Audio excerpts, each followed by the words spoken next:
Hello friends, welcome to our TechSage YouTube channel. Here we share financial, legal and secretarial updates through our videos. And in today's video, we will talk about section 54, that is for capital gain exemption on account of sale of residential house property. So in this section, जब भी कोई tax payer ने residential property बेची है long term capital asset, यानी कि कोई भी कैपिटल एसेट होता है, उसके बाद लॉन्ग टर्म और शॉर्ट टर्म होता है. लॉन्ग टर्म आपका होता है अगर आपने उसको 24 मंथ से ज़्यादा होल्ड करके उसके बाद सेल किया है, तो उस कैपिटल एसेट को हम बोलेंगे लॉन्ग टर्म कैपिटल एसेट. तो इस सेक्शन के अंदर ये जो प्रॉपर्टी आपने बेची है, एक तो ये लॉन्ग टर्म कैपिटल एसेट होनी चाहिए. लॉन्ग टर्म कैपिटल एसेट होगा तभी आपका लॉन्ग टर्म कैपिटल गेन होगा. तो लॉन्ग टर्म कैपिटल एसेट यानी कि 24 मंथ से आपने ज़्यादा होल्ड किया है, तभी आपका लॉन्ग टर्म कैपिटल गेन या कैपिटल लॉस होगा.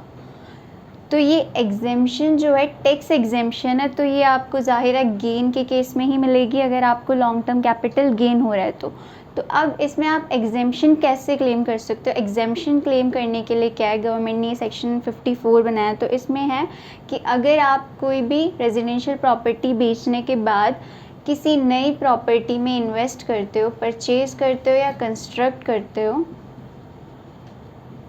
A new residential property,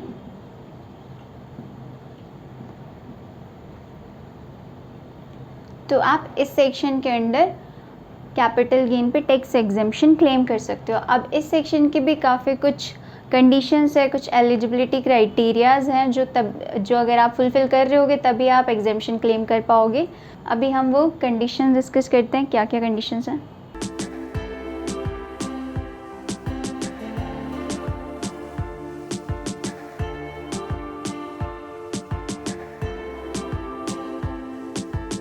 first condition इस सेक्शन के अंदर है कि जो भी टैक्स पेयर बेनिफिट क्लेम करना चाहता है तो वो इंडिविजुअल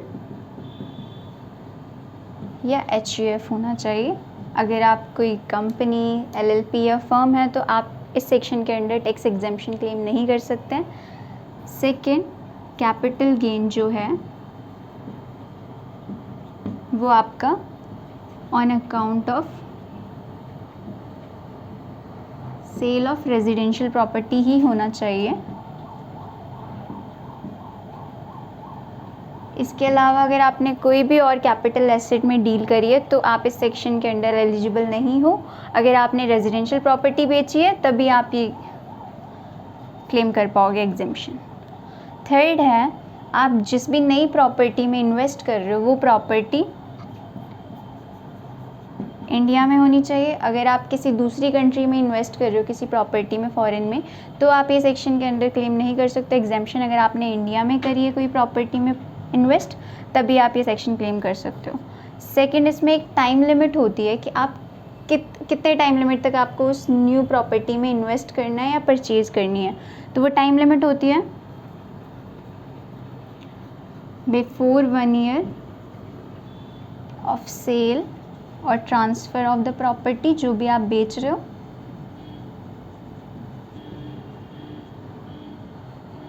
और within 2 years of the sale or 3 years in case of construction.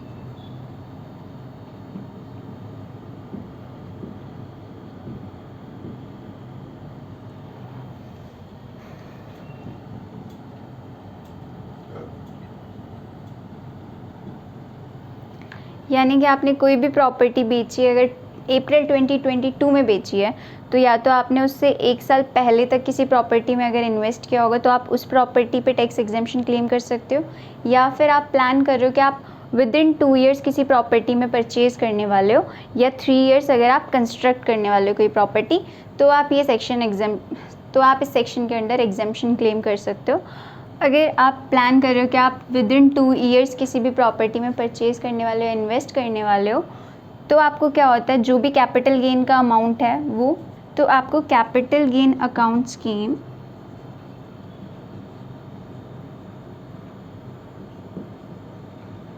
के अंडर एक बैंक अकाउंट ओपन करवाना होता है, उसमें आपको ये सारा पैसा जमा करवाना होता है, डिपॉजिट करवाना होता है फॉर द टाइम पीरियड कि आप जिस टाइम पीरियड के लिए आप इन्वेस्ट नहीं कर रहे हो, जिस भी टाइम आप इन्वेस्ट करोगे विद इन 2 ईयर्स तो आप निकाल के उसको इन्वेस्ट कर सकते हो।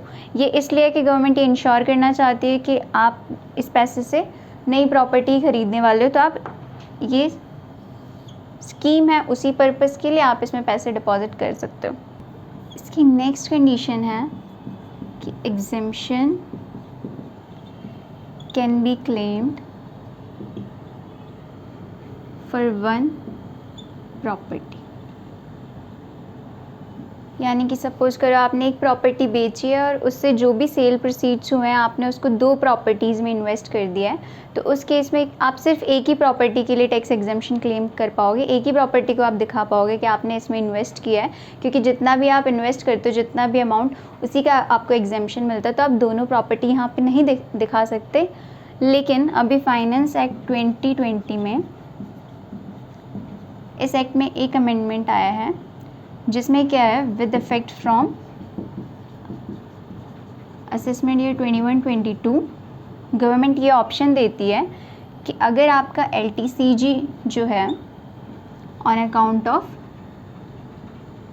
Cell of residential property doesn't exceed 2 crore, यानी कि आपका जो गेन हो रहा है वो 2 करोड़ के इक्वल है या 2 करोड़ से कम है, तो उस केस में अगर आप 2 प्रॉपर्टीज़ में इन्वेस्ट करते हो तो आप दोनों पे एग्जेम्पशन क्लेम कर सकते हो। You can claim exemption on both the properties. लेकिन ये ऑप्शन आप एक ही बार एक्सरसाइज कर सकते हो, यानी कि अगर आपने एक बार किसी भी असेसमेंट ईयर में ये ऑप्शन एक्सरसाइज कर लिया तो उसके बाद कभी भी आप दोबारा इसको लाइफ टाइम दोबारा इस ऑप्शन को एक्सरसाइज नहीं कर सकते। यानी कि ये once in a lifetime option आपके पास, आप एक्सरसाइज कर सकते हो। इन अदर केसेस आपका एक ही प्रॉपर्टी पे आप टैक्स एग्जेम्पशन क्लेम कर पाओगे, 2 प्रॉपर्टी पे नहीं कर पाओगे। ये हमारी कंडीशंस थी कि एलिजिबिलिटी क्या है। नाउ वी विल डिस्कस कि आप कितना अमाउंट तक आप टैक्स एग्जेम्पशन क्लेम कर सकते हो।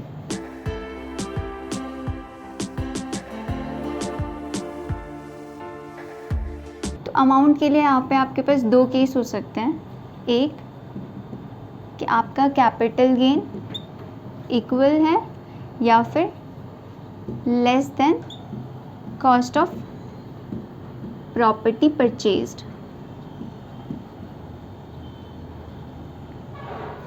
और दूसरा ऑप्शन यहाँ पे आपका होगा capital gain is greater than cost of the property purchased।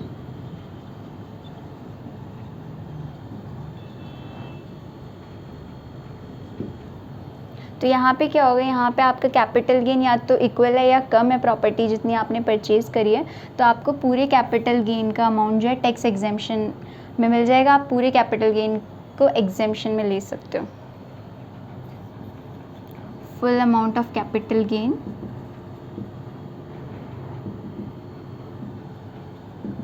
can be claimed as exemption।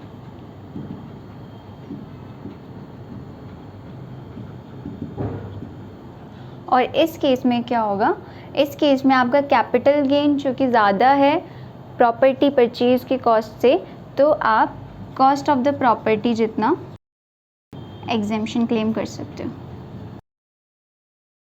तो ये अमाउंट आप एग्जेम्पशन क्लेम कर सकते हो। सो आई होप आपको सेक्शन 54 का एग्जेम्पशन समझ में आ गया होगा कैपिटल गेन पे। If you still have any doubts आप हमें कमेंट बॉक्स में बताएं, we will try to resolve it. And you please like, share and comment on the video and do subscribe our channel to stay updated for the same videos. Thank you.